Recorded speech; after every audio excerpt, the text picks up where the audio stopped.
Michigan almost died when she was young. Man took the meat and left the bones of the virgin trees in the form of rotting stumps. These naked and useless fields still stand in shame because of the wanton harvest collected by the lumber baron of the last century. Five Channel Dam is in the center of the historic Oscoda country. 75 years ago, this was the hub of the logging industry. Today, it is our starting point for a trip downriver.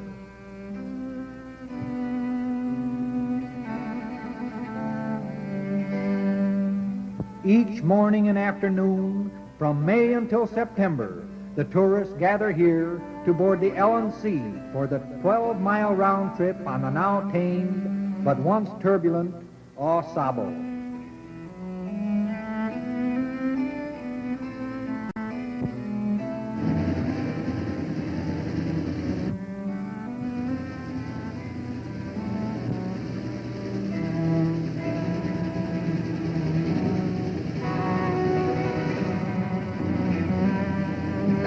This very spot was the fording point for the Indians. 100 years ago, Chief Chopenigan and his braves crossed here to attend the powwows of the Ottawa and the Chippewa. They met at the Grand Council ground, located on the south side of this river of the Chippewa. Then the timberman, and now the tourist.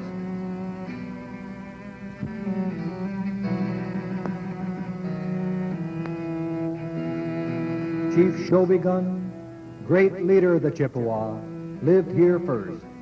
In this land of peace and plenty, his people fished the waters and hunted the forest until the white man and his axe removed the forest. For untold ages, before the desecration of this land, giant trees lined these banks. The stream itself ran cool and clear. These were ideal conditions for the primitive Indian. And in places such as this, he built his villages. Arrowheads, axes, and crude stone knives can still be found on these shores. The white man bought this land from his red brother, bought and paid for it, sometimes as much as a thin dime an acre.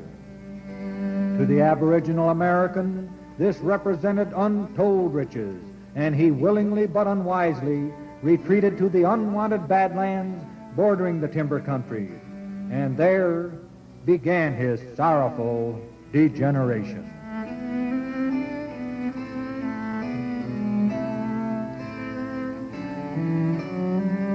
Many signs of the Great Log Drive still mark both sides of this great river, recalling the hectic and often bloody last days of the virgin pines. Scars of loose yellow sand, appearing even more naked beside the green adjoining land, pinpoints the location of the old rollways and the banking grounds. It was at these places that the winter's harvest of logs was stored, pending the floodwaters of spring. Dead Man's Curve and the grave of J. Smith. A log jam in 1870 took his life. His grieving buddies buried him here at once, in this spot.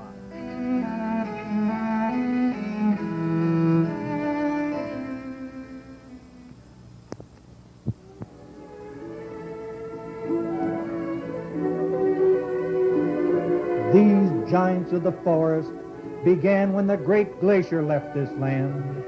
They stretched upwards to the heavens, and then they died. Then they grew again. By a small miracle, these few escaped the woodman's axe and are now protected from destruction by state law.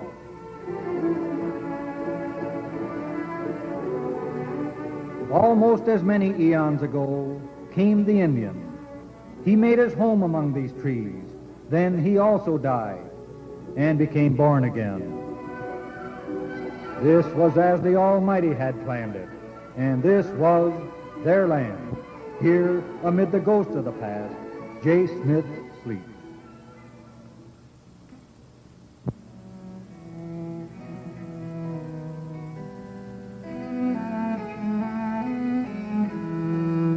north of Dead Man's Curve where J. Smith lies, the steep banks are covered with second-growth popple.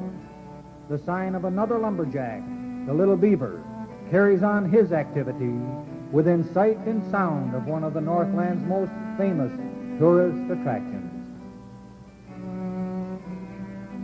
A place steeped in history since the time of the earliest Indians up to the present day, the Lumberman's Monument. This is hallowed ground. This piece of land under us was the grand council grounds of the proud Chippewa, Ottawa, and Ojibwa. It was here, too, young Dan Story, his wife and child, were murdered and their cabin burned. And lastly, the great banking ground, the high rollways of the lumber days.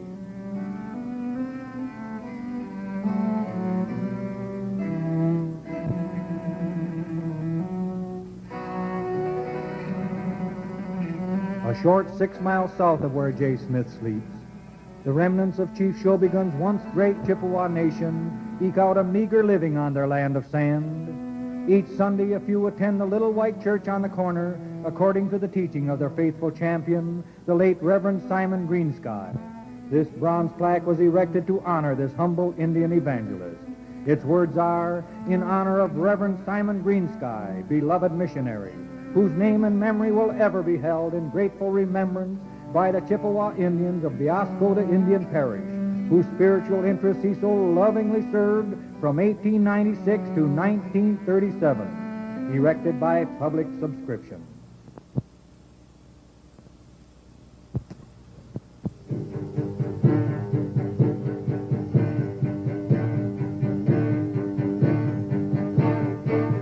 Now it's powwow time. County fair, circus, and carnival. That's what powwow means to the present-day Indian. At least once each year, the Chippewa breaks the monotony of his uneventful everyday life to make powwow. The meaning of the word has changed from making big talk to making with a dance, games, feasting, and romance.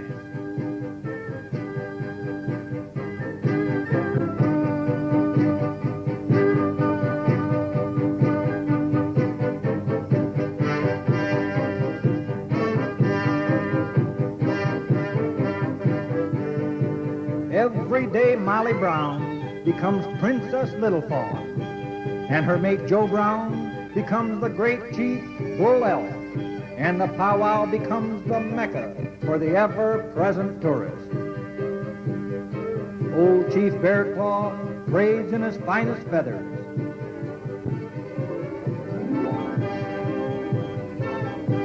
Puppets dance to the beat of Chief Whitebird's tom-tom.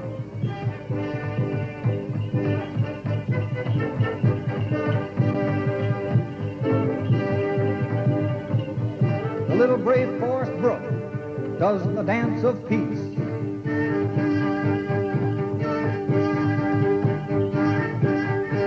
The snake dance by the medicine man, and the dance of the dirty blanket by the star of the show, the son of Chief Woe Be Gone, Wacky Chief Poo Poo.